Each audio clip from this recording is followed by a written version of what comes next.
Hello, everyone, and welcome back to another episode of Mid-Tier Thoughts. Due to some scheduling conflicts and a few things going on, it's just me tonight. So, hopefully this doesn't become more of a rant. So, a few housekeeping things. As we continue forward, I am in the middle of a move. So, me and Mike are going to try to stay up to date on episodes. But there might be one or two missed here and there, and hopefully by June, we are back at it, up and running like normal again. So, in the meantime, the topic of today's podcast, if you've been following along on my social media, you've kind of seen me post about this lately. I'm kind of talking about this whole Minuteman lifestyle, modern, warrior style like thing. You whatever you want to call it, kind of the warrior poet. I think there's kind of three main philosophies to kind of broke this down into that I think a lot of people can fit into one of the three, or at least that they think they would like to. And so the idea here is the difference between guerrillas, militias, and Minutemen. So let's kind of start off with some definitions just to make sure we're kind of all on the same page here. So with this, guerrillas, militias, and Minutemen, they all have different roles to play traditionally, and vastly different fighting styles, different philosophies, different loadouts, different everything. They are three entirely different groups. I think a lot of times they get mixed into one or the other based on kind of pop culture and things that we've seen like that in the past. So a guerrilla, in my eyes anyway, here, when I think guerrilla, I think Mujahideen, I think Viet Cong, the Boers and the Boer Wars. They're typically involved in hit-and-run tactics. They're usually well behind enemy lines, small numbers in teams, but can coordinate for longer missions. They're generally an offensive unit. They're very much behind the lines, designed to sabotage, designed to basically bleed the enemy dry of morale, of manpower, of resources. Their goal, if done properly as a guerrilla, will be to draw people away from the front and where the main fighting is and have to bring them back to further occupy the area they're at. I think a great example of this from a historical standpoint, if we look at World War II in Poland, for example, the Polish resistance had multiple uprisings. I believe there's one in 41 and then one in 44. And in the first one, basically it pattered out really quickly, unfortunately. And the Poles, they rose up. They were fighting against the Germans with whatever tools they had. The Germans brought in bigger and better guns and were able to put them down. The second one in 1944, the Germans were already on the retreat from the Soviets, and this wasn't helping. But during that, the rise up to this, in 1944, the troops that were required to control the land that was Poland at the time, the occupying force went from 600,000 men to 2.5 million. And basically the idea here was that the Poles were causing such a problem, the Germans couldn't keep their stuff together. They couldn't successfully occupy and manage the area with the number of troops that they had, even though they were vastly outnumbered the people in the Polish resistance. And, they had better equipment, they had better gear, they had better everything. The Poles were still able to turn the tables on them. Another example is the Mujahideen during the Afghan war one against us in the U.S. as well as against the Russians. Again, outnumbered, outmanned, outgunned. They were able to successfully fight in a way that really bled the enemy dry. And of course, we have the classic example, the Viet Cong, right? The Viet Cong knew that, first off, the Viet Cong were average everyday people that wound up on the wrong side of the line. Or they would come across and infiltrate into the other side of the line. They were able to integrate into society. The guerrillas generally had at least a portion of the population supporting them. A lot of them were semi-self-sufficient or received support from the group, and that they were politically aligned with a lot of the people around them, or at least ideologically. And kind of what we see with this is they were very successful in what they do, because they were able to strike to use their strengths, right?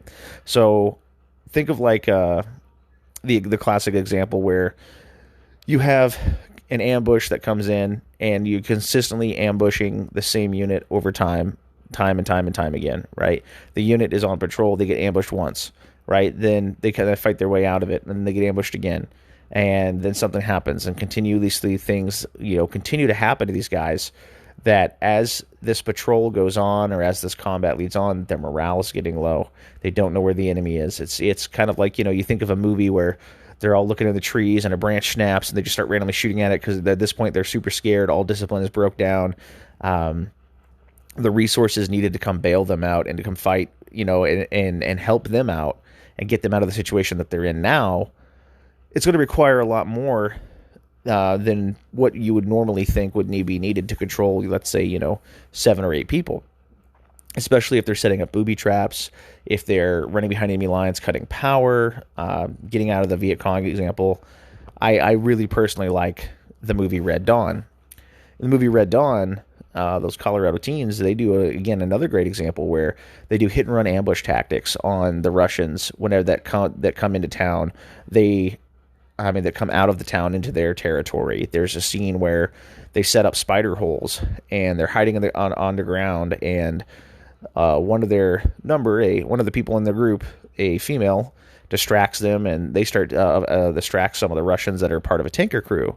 The tanker crew runs after her, and once they get about 50 yards away from the tank, these guys pop out of the spider hole, gun them down, and use explosives to destroy the tank and make it inoperable. And by doing so, basically they continue these types of shenanigans all throughout the woods, to where it gets to the point to where people can't leave the town, the Russians can't, unless they're in groups of 10 or more. And what this does is the morale was starting to get hurt. The people were starting to come up with all kinds of ideas of who these people were. They were terrified of them.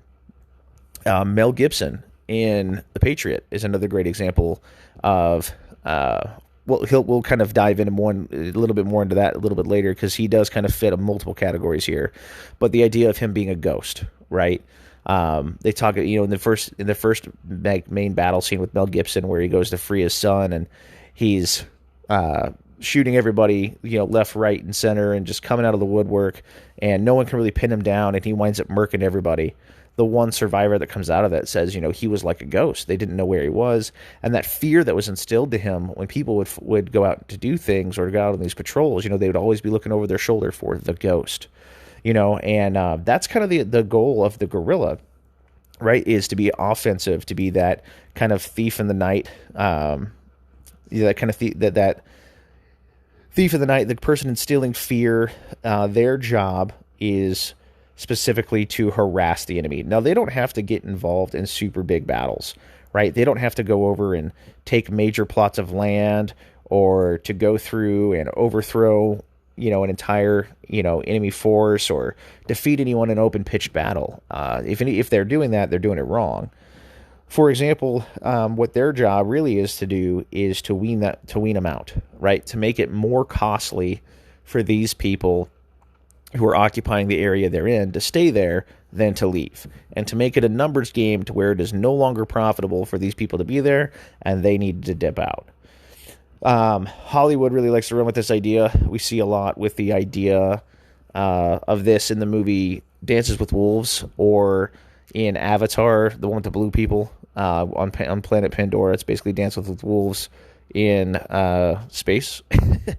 And we kind of see this. We see this trope overplayed again and again and again, where a small band of people is trained by an elite warrior in guerrilla warfare tactics, and they come out on top of being able to fight the bad guys and come out ahead, because they just make it so costly for these people to continue fighting that it's not worth it anymore.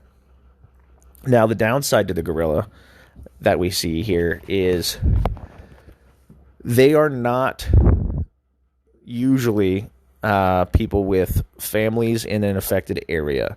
If you have a family as a guerrilla, you're probably hopefully your family is well out of the lines of fire, and way far away. The reason I say this is, you will be, if someone is a guerrilla, they're going to be treated as a terrorist. So if their families are in the communities where this kind of stuff is happening, they become instant targets. And while you're away, people might come after your family, right? So you generally, I would say the people that would lean more towards the guerrillas are probably going to be younger or unmarried people who don't necessarily have those family ties that might bring them back to have that as a responsibility. Because being a guerrilla in this sense, I mean, that is a full-time gig. That is walking away from what you have. That is that, idea of going off and being that mountain man and living off in the woods and, doing what you got to do to make it through to be able to go hit your next target. If you're in a more urban environment, that might look like moving from spot to spot, from place to place, house to house, building to building over time, never staying in the same spot long enough. It is not the job for people who need to also be with their families. It is very much a single man's game. There are exceptions to that rule, but that is one thing I think a lot of people need to think about. I think we all have kind of a romanticized vision of guerrillas, and in it we all kind of imagine ourselves as, Rambo coming out there with a M60 and a belt of ammo, just laying it down and punching Nazis in the face. I know that's not a Rambo movie, but I'm just throwing it out there. We all think of ourselves like the French resistance, the Polish resistance, or these guys behind enemy lines doing all this cool stuff.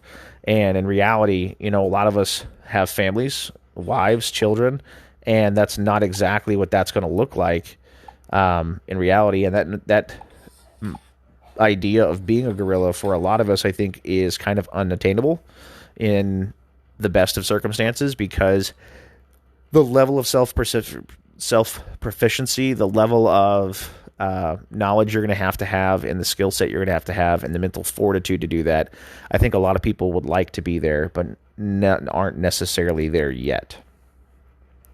So moving on to the next topic in that series was the idea of militias. So the idea of the militia, I think, is really interesting because it's changed over time, and the meaning of it and the idea of it has changed a lot over time. One of the examples I gave with this from the beginning is kind of the idea that originally militias were designed as kind of a common defense force of a group of people. I think in North America, you look at the settlers that first showed up, some of them were soldiers. And if they weren't, some of them at least had some kind of combat experience or some type of experience fighting. And a few, might have just been farmers with the right kind of weapon. But they were in a hostile area with natives that were not necessarily the most friendly, depending on where and when they were.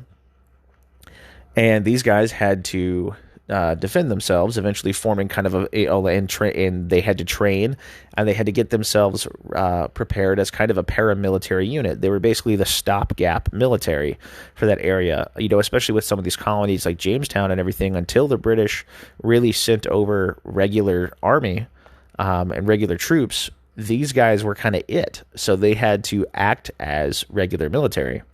Moving forward, we see into like the French and Indian War and even the American Revolution, the idea of militias were common people that were not professional soldiers. They were volunteers and were temporarily in the military of their own accord, but they trained and prepared to a military standard, or at least to a paramilitary standard, to where they could be integrated with military forces fairly easily. And a lot of times, because of their light infantry nature, they were used as scouts, sometimes as policing forces for an area they've already occupied. A lot of times they were used as reconnaissance units or as skirmishers to kind of soften the enemy up before the main military force could come out there. Fast forward a little bit further to the Civil War. Most states at the time, this is before the National Guard really becomes a thing. So most states at the time had a militia, and the militia was a state-funded organization made up of volunteers. Ages ranged wildly, and they were generally armed themselves. Some states would arm them.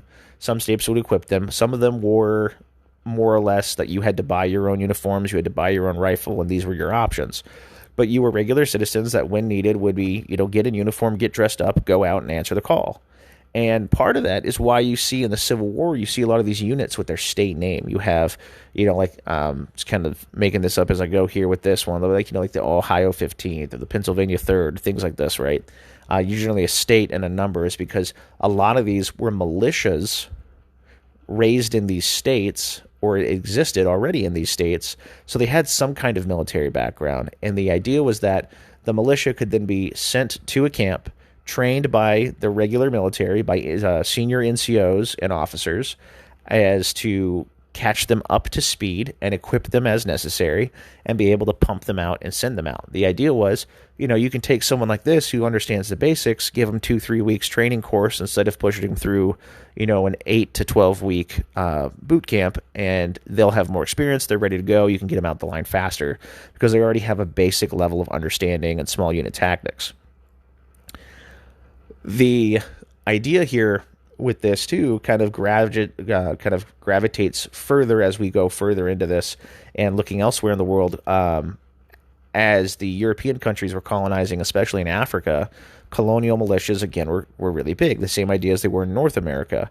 Down in South Africa, for example, in the late 1800s, early 1900s, there was a group of Dutch people who would come down there known as the Boers, and they'd had their own tiffs with the British, and didn't have an official standing military when they declared themselves independent. So they formed militias.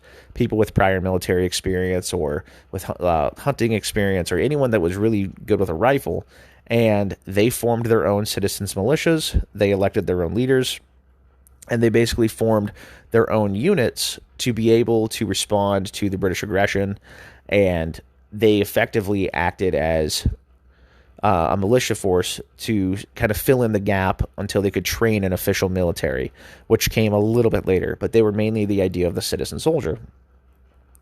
So as we move forward with this, again, the idea here is as someone who is a civilian, they are arming and training themselves, they are preparing themselves, and they are ready to integrate into the military if need be or act in a military capacity. Militias usually are larger groups. They can be smaller. When I think militia, I usually think like 10 at least guys, ideally more. If you look at a lot of European examples with different ideas of militias going different ways for political ideologies, sometimes these are hundreds or thousands of people. Another word I think that's kind of replaced militia is, at least in the United States, the militia has now kind of shifted, and most people think of what historically has been the militia as the National Guard, which in a way it kind of is, right?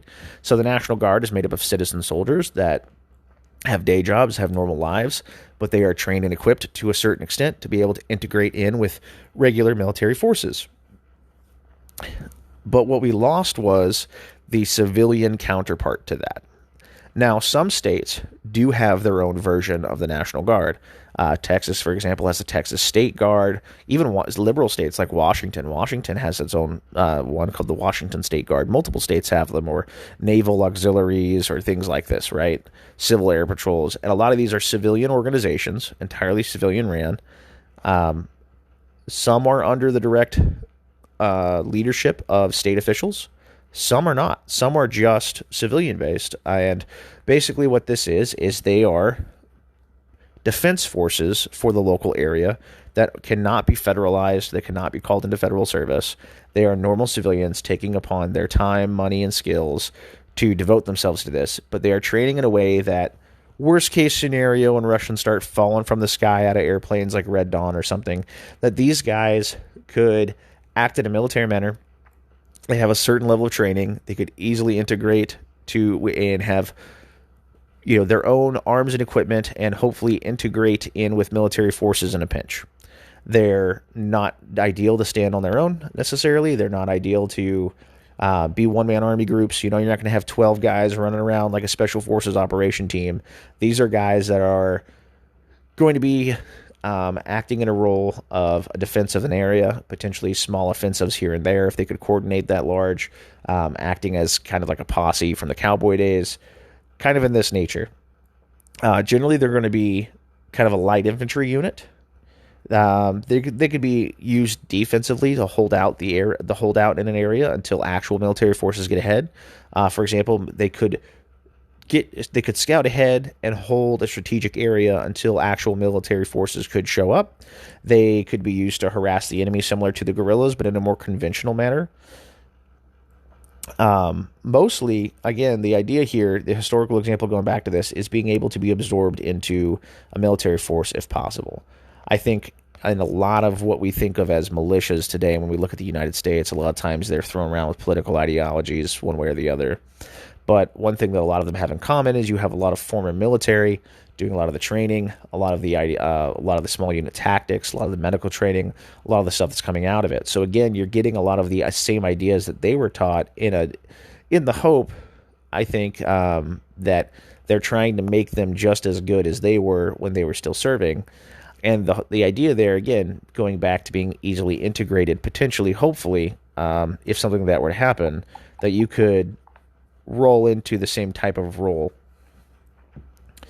Another recent example, if you look to Europe, both in Poland and in Ukraine actually, better example because they're actually actively in a war. But prior to the war breaking out in Ukraine, Poland was a big thing that they were doing was they were allowing what they called territorial defense forces. So a territorial defense force, the idea here was, again, a civilian militia made up of people who arm and train themselves that would be able to be kind of a first line of defense to slow the enemy down until the Polish military could respond. So that way, let's say, day one, the war kicked off, the Poles would have civilians living in that area that would actively be trained in how to, engage with the enemy in their limited capacity and make it count and be able to hold off or harass the enemy until military forces came. They were not well behind the lines where they would become a guerrilla and cut off from everybody else, but they were going to hold the line. So the idea here was, again, these were the guys that were going to hold off and circle the wagon, so to speak, or they were just going to, be, think of like the cowboy movies, right? These are the guys that are hiding out in the fort waiting for the cavalry to come. So that was kind of the idea with the Polish and in the Ukraine. What we saw was prior to the invasion, during the beginning of the invasion, Ukrainian citizens coming out of the woodwork saying, please arm me, give me a rifle, give me my magazines, as crappily armed as they were, or with as little equipment as they had, and they were going out, getting very limited training, and being sent out. The idea being, hopefully, you can go bolster and integrate with the local military forces to be able to increase their strength and hopefully their capability. So I think that's kind of the idea of the militia there. Now, when we get to the Minuteman, I think this one's really interesting as well. So the Minutemen, kind of basing this all off of the traditional idea of the Minutemen we think of during Lexington and Concord. So kind of a historical note here. The Minutemen, the idea was kind of like how the name suggests, that you were someone who could be ready to respond to an incident and walk out the door within a minute, which meant you had your powder, you had your shot, you had food and water, and your rifle ready to go by the door, that if someone came up and said, hey, it's time to go, you could leave. You could just walk away and go do it. Now, an important part to remember here is these guys had families, they had jobs, they had responsibilities, they had property, they had things going on. It wasn't like these guys were just sitting around waiting and being like, okay, this is our job now. No, like these guys had life going on. And so they had other responsibilities, and they had to be able to be ready to walk away from all of that to go do what needed to get done. And so I think part of that, what we can take from that for a modern example, is if you feel like you're living a Minuteman lifestyle, you need to have those talks with your family about what that really means, and not let you be the only one that knows what that means. What I mean by that is, if you are married, if you have a girlfriend, if you have anyone in your life that you're responsible for, or anyone in your life that you are close with in that kind of relationship and emotional regard, you need to have a serious sit down with them and say, hey, look, if the time comes, this is what I have to do, and this is our plan. These guys had to have a plan with their wives about, what do you do if I don't come back? And these guys, when I say that they were being Minutemen, it's not like they didn't know what they were training for. These guys were training to take on the government. They were training to be traitors to the British. And so those consequences of their actions, they had to have a talk with their wives and their loved ones and say, if I don't come back and they know who I am, they might come after you. And that whole family had to be prepared for that. So that's one thing I think people kind of lose out of that fact. I know we kind of put these guys up on a pedestal, and believe me, they absolutely deserve it. They were amazingly brave men. But we also need to remember the reality of the situation was that these guys knew that they might not come home, and they had to have a contingency plan in place. Or even worse, if they were captured instead of killed, that they might have information on their families, on their friends, on anyone that was close to them, and they might use them or kill them or hurt them or make an example out of them too. So this was a very calculated risk that these men had to take. The thing I think that is so amazing about this, though, is that these were just ordinary men. Some of them may have been veterans of the French and Indian War. They may have had conflict here and there, but many of them were just normal guys. And the part that really gets me about this, when we look at this historical example, especially about Lexington and Concord, when they came for the guns, which, for those that don't know, the whole point of Lexington and Concord was that they came to the town of Lexington because that's where these Minutemen were storing their barrels of gunpowder and all of their lead balls that they would shoot and all of their extra ammunition. So basically, they were coming for the arms and ammunition. That's why the British were coming. And they sent 1,000. Did they have to send 1,000? No. They could have probably done it with a couple hundred. But the idea here was they wanted to have an overwhelming show of force to stamp out a rebellion before it even began, to show them the might of the almighty British Empire, to show them the might of the government, and that the government could do what it wanted, and that you were going to have to take it, and that if you didn't, you would be crushed under their boot. That was what was happening. And these 80 men knew that these men were coming. They had an idea of how many were coming. They didn't run. They didn't hide. They didn't go, oh man, what are we going to do? I know we were going to do this, but that's so many people. They stood their ground on Lexington Green, a little over 80 of them. And they said, no more. They said, this is it. It is fight or flight, and we're ready to die. That's what it was. They stood there ready to die. They embodied the idea of liberty or death.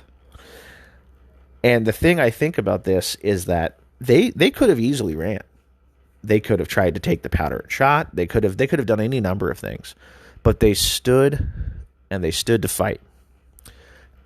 And part of this was that they knew that they might not win, but the goal was to buy time for the rest of the Minutemen to gather in Concord and form a larger resistance group that would be able to hold them off, and another force to come and harass them both on the way there and the way back. So these men were the men that said, I will step up, I will fill in the gap, and I will hold the line until someone else comes along. So, again, going back to the concept of this was to someone that was prepared to drop everything and be ready to respond to this in any minute. They had to have all of their equipment and their gear ready to go. They were a QRF, or a quick response force, both for their families and their community. They were active in their community. They knew the people in their community. They were tight with the people in their community, and they were defensive in nature. They didn't go looking for the British, but they told them that they wouldn't take any further steps. They didn't go looking for a fight, but they defended their home. They didn't go actively out to seek like the guerrilla did, or like the guerrilla does. They didn't go out on seek and destroy missions. They didn't go out to actively look for Brits to kill. They went out in front of their homes, in the center of their village, stood shoulder to shoulder, and said, you're not coming through here. And I want people to understand something. I think a lot of times in this, we think about things that are going on in the country and in the government, and we think like, man, what can I do about it? Like, how am I going to do anything? Or like, oh man, what if insert government group, or like ATF, or any number of things happen, and what if they show up at my door? What am I going to do? Or even if I had like 10 friends and they just showed up at the door, like, what are we going to do? We can't stop these guys. They outnumber us, 10 to 1, hundreds to 1. Well, look here. 80 men, 80, less than 100, outnumbered more than 10 to 1, right? Less than 100 men against 1,000 of the best troops the world had at the time. Okay? That's the equivalent of taking 80 of us, in 80 of the lesser or kind of, okay-ish trained that listen to this podcast, putting you shoulder to shoulder and sending 1,000 troops, sending 1,000 U.S. Marines on the other side of you. That's a tough ask. That's a really tough ask. But these guys did it, and they did it willingly, and they stood shoulder to shoulder, and believe it or not, they fought it out. And when all things were said and done, many of them, so there was a good number of them that lost their lives. Other ones wound up holding the ground and eventually fading away back in to join the others in Concord, where they were able to turn the tide of this conflict, engage the enemy even more so, because these first group of men had held the line. They were able to turn around and engage the enemy, and then once the enemy was routed and was returning back to Boston, they turned into more of went from being a Minuteman into a militia as they joined together, and then became guerrillas fighting these people from the shadows as they ran back to Boston. Which is another conversation here to mention, is that these are 3 different ideologies and 3 different philosophies of fighting that I think a normal civilian can look at. And I don't say civilian demeaningly. I mean it is just like any of us normal people can look at. And I think that to start out, when it's just us, we can all be Minutemen. We can all be that modern Minuteman. We can have our gear, have our equipment, have our training. We can prepare ourselves and be ready to go at a moment's notice for ourselves, for our families, our communities, our cities, our towns, our states, our country.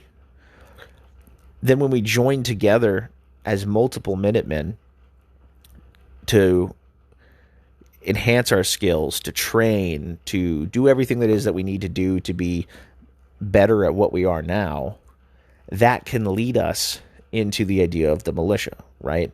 And it doesn't necessarily have to be something to where it's like, hey, we have to train ourselves to be able to be integrated into military tactics or anything like that. But the idea is having an understanding of the way that the potential military forces that you could be a part of or could be fighting against operate, and knowing how to integrate yourself into that network. And that if you do find yourself behind enemy lines, whatever that enemy may be, is how to be that guerrilla, how to be that person who, much like the Viet Cong, could be super friendly in the daytime and wave at you and be nice and friendly, and then at night be the same guy that's shooting at you. It's something to think about. I think it's something to think about. Where in that list do you think that you fall into? Or if you don't feel like you really neatly fall into one at all, do you fall into multiple? Do you feel like at certain times you could drift back and forth between them depending on the circumstances? I think that that's entirely plausible. I think there's a lot I may have left out here, and I think that there's even more gray area between a lot of these. I think that there's a good bit in here that you could kind of argue goes one way or the other, or, hey, what if I'm not quite this, but I'm more that? I think the main thing, again, to come back to this is when we're going out and we're doing our training and we're trying to make ourselves better, we're trying to get more deadly, we're trying to become better people, become more effective, become better assets. One of the things to think about is that where do you think you want to be? Like, what is your overall goal? I think sometimes, especially growing up with all of us, growing up during the GWAT, with the global war on terror, I think we see and we idolize these guys that are, tier one spec ops operators, and we think like, I have to be them. I have to have all this high end Gucci equipment. I need to spend 80% of my time learning how to do super high intensity and badass CQB. I got to have my 10-3 all decked out. I got to have my Mark 18. I got to have all this jazz. I got to be super high-end, high-tech, and I got to be able to, kick in the doors with the best. And I need to be able to be basically just walk in the room day one, and I never went to Buds, but I'm basically a SEAL. And I think that sometimes we forget, too, that the guys that are doing that stuff, not saying that necessarily you can't train that way or get up to the, a high level of proficiency, but we have to remember too that you're talking about someone with your own funds trying to compete or train to a level of someone who has literally hundreds of billions of dollars in a military industrial complex behind them with state-of-the-art equipment, money and funding and training, who literally gets paid to do nothing but that. Now, I am not trashing anyone who is training at all, but I am saying like we have to be realistic in our standards and realistic in our ideology of what we're going to be and what we're going to accomplish. Now, if you have the capability to train to that level, absolutely do so. I think we should always be trying to push ourselves. And don't take this as an excuse, too, to not push yourself because you're like, oh, I don't have blah, blah, blah, whatever, or I'll never be as good as blah, blah, blah, whatever. I think the thing, though, is you need to realize, like, okay, if it's just you, if you don't have a group to train with, if you don't have anybody that's out there to do this with, okay, focus on yourself, prepare your family, be that Minuteman, be that guy who can defend his home. You don't have to be super high tech, or super high speed on anything. You just need to be the best that you can be and continuously seek to better yourself. If you've got 2 or 3 guys that you can train with, great. Now you've got a small team. Now you can practice a little bit more. You can work. You can expand those Minuteman ideas. Maybe go in the territory of guerrilla, or go in the territory of small militia. Kind of depending on what your strengths and weaknesses are. Do you feel like you could easily, set up an ambush and fade away, or that you're more upfront and more obvious with your stuff? Kind of focus on where you think you're going to be and where you think you might be best at. Maybe you're lucky enough to have a group that's 10, 12, or more people, and you can kind of go more towards the militia side, where you can start training in more conventional military tactics. Maybe going into, maybe if you're super lucky, let's just say best case scenario, you've got a platoon-sized element of dudes, and you can split up. You can split that in 2. You can have your Op 4. You guys can do force on force. You can do a lot of different trainings that go into actual conventional military tactics that require different roles, different subsets, multiple fire teams. You can get into this kind of training. Maybe you only have 2 or 3 guys. So now you can focus on either super small team tactics, or maybe you want to get into a little bit more into the guerrilla side. How do you make your numbers that would normally be a disadvantage an advantage for you? Maybe you could set up an L-shaped ambush with a minimum number of people and easily fade away because there's not as many of you to find. Maybe you can work on different types of tactics, different types of sabotage tactics, harassing tactics, different things that you could do to make those numbers your strengths.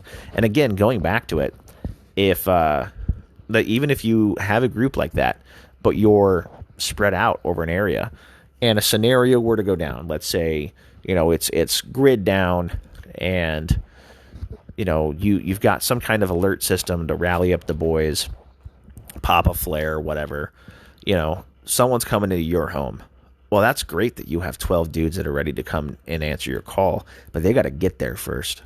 So you got to be that Minuteman to hold the line until they show up for you to form your militia in that sense. And then you guys can handle business. So I think that at the beginning of this, we can all be Minuteman. We can all be the person that says, like, we can be literally in that sense that we can be ready within a minute. You can have gear staged. You can have all your stuff staged, and not just have it staged, but know how to use it and be proficient with it. We can also be Minutemen in philosophy. And the philosophy being that you will stand in the gap. You will have a line that you will say, okay, this is it. You have crossed the red line. I will not move. I will not get out of the way.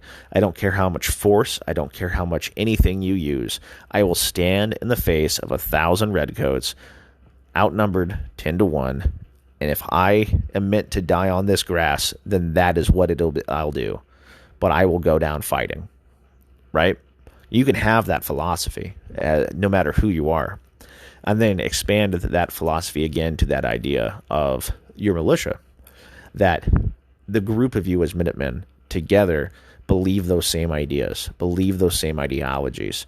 Together you're united in that, and together you guys see each other as equal partners in this, and that you will stand side by side. And that if the fighting is moved past you, or if you're behind enemy lines, if you're in enemy-occupied territory, or you are in an area that is absolutely hostile to your existence, you can be that guerrilla.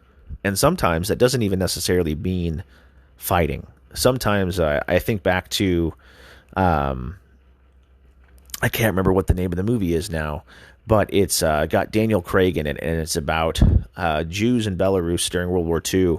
Defiance, that's the name of the movie. They wind up running away from the Nazis and hiding out in the woods, and they wind up living there for years and building up a massive resistance movement of I think it was almost to like 1,500 people or something like that. And at one point in the movie, Daniel Craig tells people, that will be our resistance. That will be our defiance. The fact that we live and breathe defies them. And that could be your own form of being a guerrilla.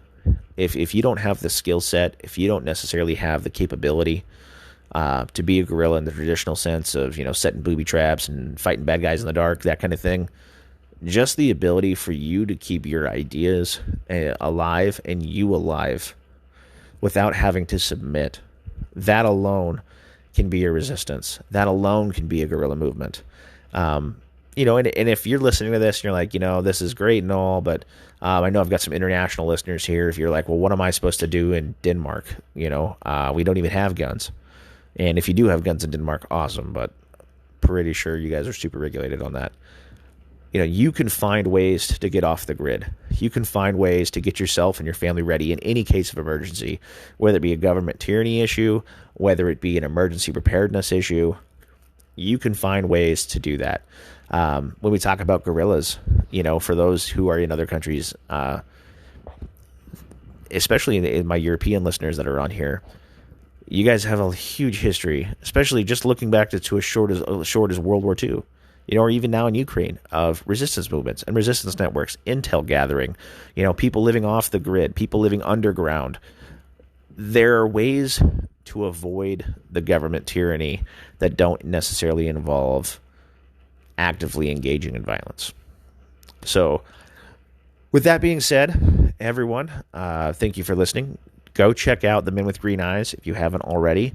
He's just got a new patch drop. If you're listening to this on the day of its release, he's got some red Medusa patches, similar to the ones we've been showing off, but they're red and they look super awesome. So I am for sure going to go pick one of those up. So check out The Men with Green Eyes, 10% off with the code MidTier10. Other than that, also feel free to check out my linktree. I've got deals on all kinds of goodies on there. Armor, plate carriers, tactical equipment, gears, rifles, all kinds of jazz. So go check that out. If you feel like supporting us, we always appreciate it. Other than that, thank you everyone for listening. This one's a little bit shorter episode. Hopefully, me and Mike will be able to get back on here and get up and running again. Like I said, moving forward, the next episode or two or the next week or two might be kind of spotty with when the episodes are released, just because I'm moving soon. So bear with me. I appreciate you guys' patience. It's always awesome to log on here and see on our analytics page and just kind of see how our numbers are growing. You guys honestly amaze me that anyone actually has any kind of care for what we have to say. So me and Mike always joke around about how we thought by this point it would just basically be us and our moms listening. And so it's super awesome to know that there's people out there that have shared ideas and everything. So if anyone has any ideas that they want to throw out to us, again, our social medias will be linked in the description. We're always open to comment. Please reach out with us. We do enjoy the engagement. Reach out with us if you want to share ideas, if you want to share thoughts, if you want to be on the show, if you think you got something to add or you want to throw anything out there. Even if you don't, you just want to say hi. I'm always willing and ready to bring people on here, especially from the Instagram gun community, especially from smaller pages as well. That's kind of where my heart's at, is knowing how we started. I really want to help people grow as well, especially there's a lot of pages out there that don't have a ton of followers that are putting out really great content. So yeah, if you guys want to come check us out with that. Also, if you haven't got one of the God Wins shirts from Boogeyman Actual, I don't know what's wrong with you, but you need to hop over there and do that as well. They're super sweet shirts. Hopefully he still has some left in stock. Other than that, everybody, have a great night. Again, this has been Mid-Tier Thoughts. See you next time.